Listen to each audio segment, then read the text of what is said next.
It's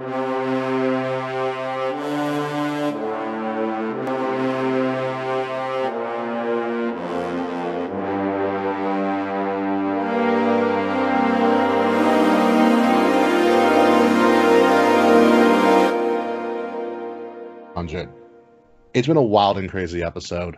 There's a lot that we can talk about right now, but before we get to our closing remarks, we do have one more thing, and this one is personally for you, Dave.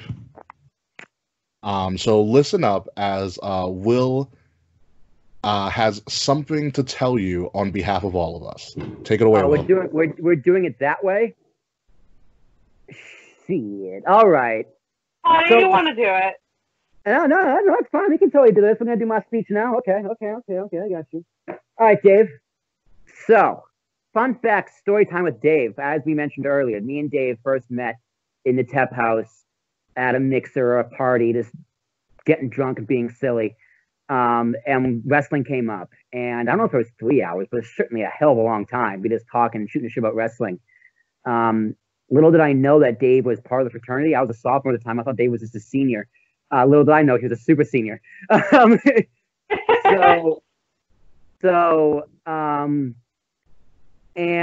it was shortly after I think I was doing the podcast by that time already. Yeah, I was definitely doing the podcast. It probably just started. And Christian left. And I was ready to call it quits. I was not liking it by myself. And then Dave came in. This is the first time Dave saved my life. And me and Dave started doing the podcast. Dave, can you hear us?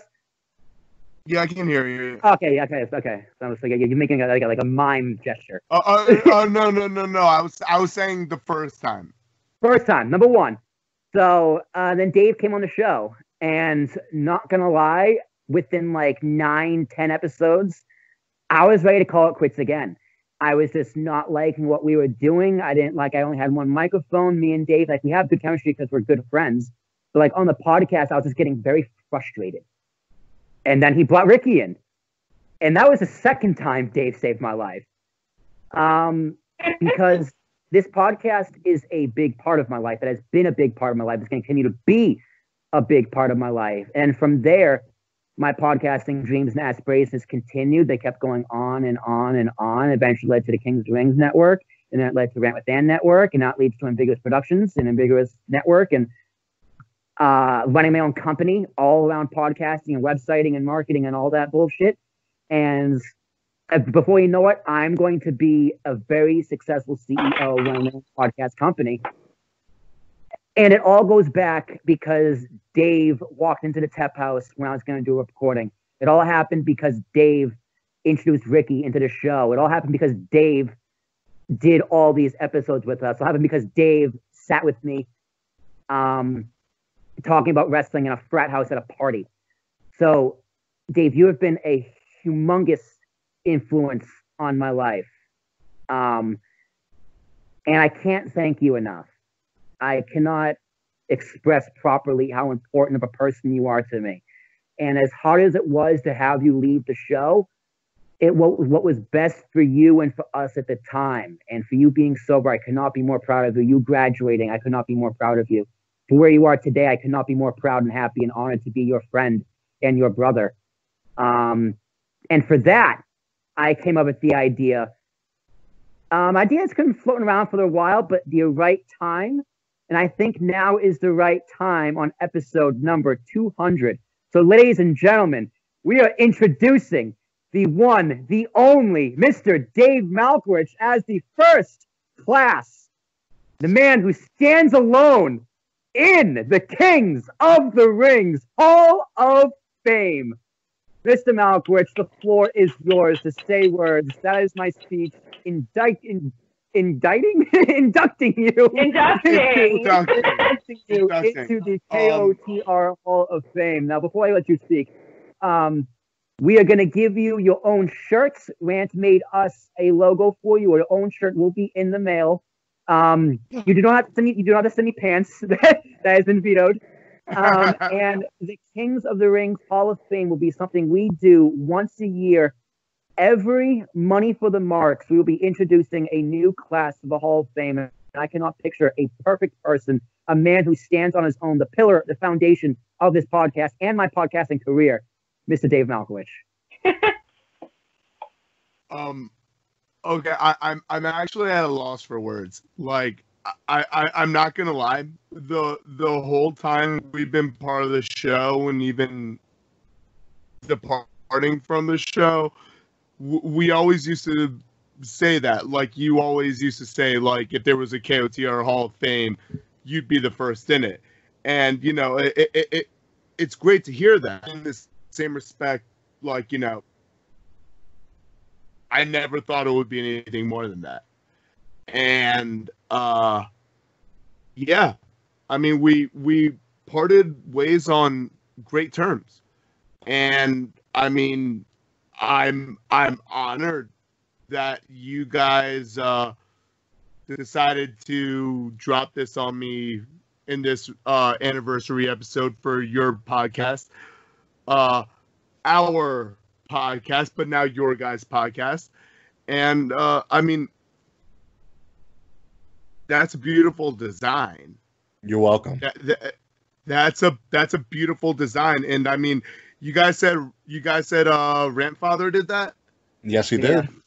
Yeah, he does all the it's kind of funny you mentioned that, because here, I need to step away from the camera for a second. There's something in my room that I look at that's related to this every morning, just to remind me of the progress I made, and that's this. I remember that. Oh no, shit. For those of you who can't see this, at the Rant Gala for the network before WrestleMania, it was literally right before me and KOTR parted ways. Part of the end of year awards, the one award they didn't announce was the Golden Mike Award. And, you know, I ended up getting this Golden Mike Award. Ant had a show called This Is Me.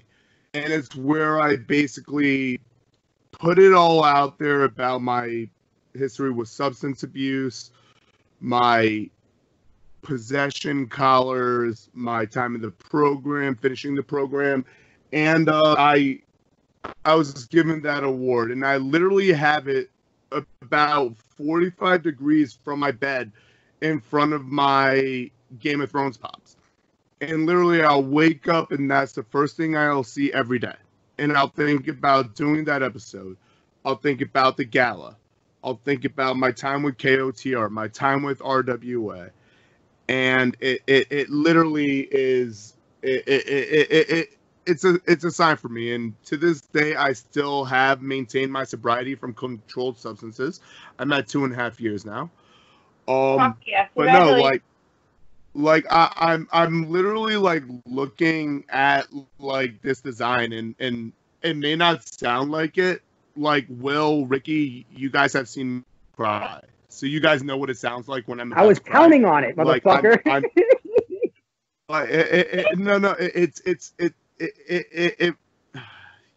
You guys are getting me a little choked up. Like, take your time. Take your time. It's okay. Internal tears. Internal tears. There it is. Oh. Fuck you, dude. Got him! No. Okay.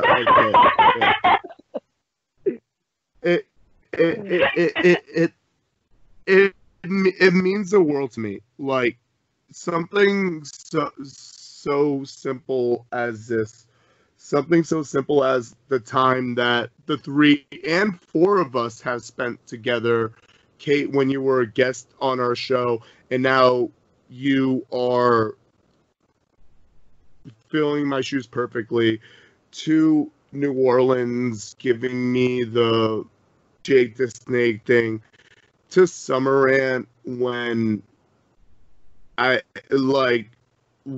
everyone came together, and it's just, it really is an honor, and like I said, I never thought I would ever have a mic in front of me. I never thought I would have this type of a platform. And all I could say is William, insert middle name here, Tarashuk. Rick, insert middle name here for Line Jr. And Kate or Caitlin, or if it's just Kate, insert middle name here, Caitlin. Murphy. Happened. All I can say is thank you. Thank you to Willie T. the Mac Militant. Thank you to King Ricky Rose.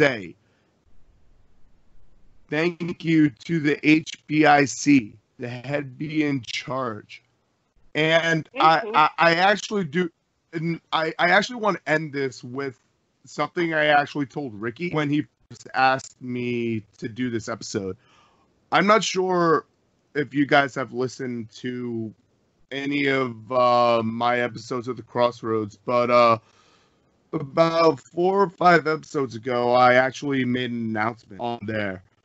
So I actually figured I'll use this to announce it to you and your fans. My name is David John Malkwich, and I'm a bisexual individual. I came out on mine and I came out on mine and Jeff's podcast at the end, and it was hard. And I'm actually on Father's Day going to be coming out to my dad. Oh my God, that's great! You guys, all 3 of you, are a very big part of my life, and I want to thank you for everything you've done with me and for giving me this platform to come back for your anniversary, your 200th anniversary, and to speak my truth. Yeah.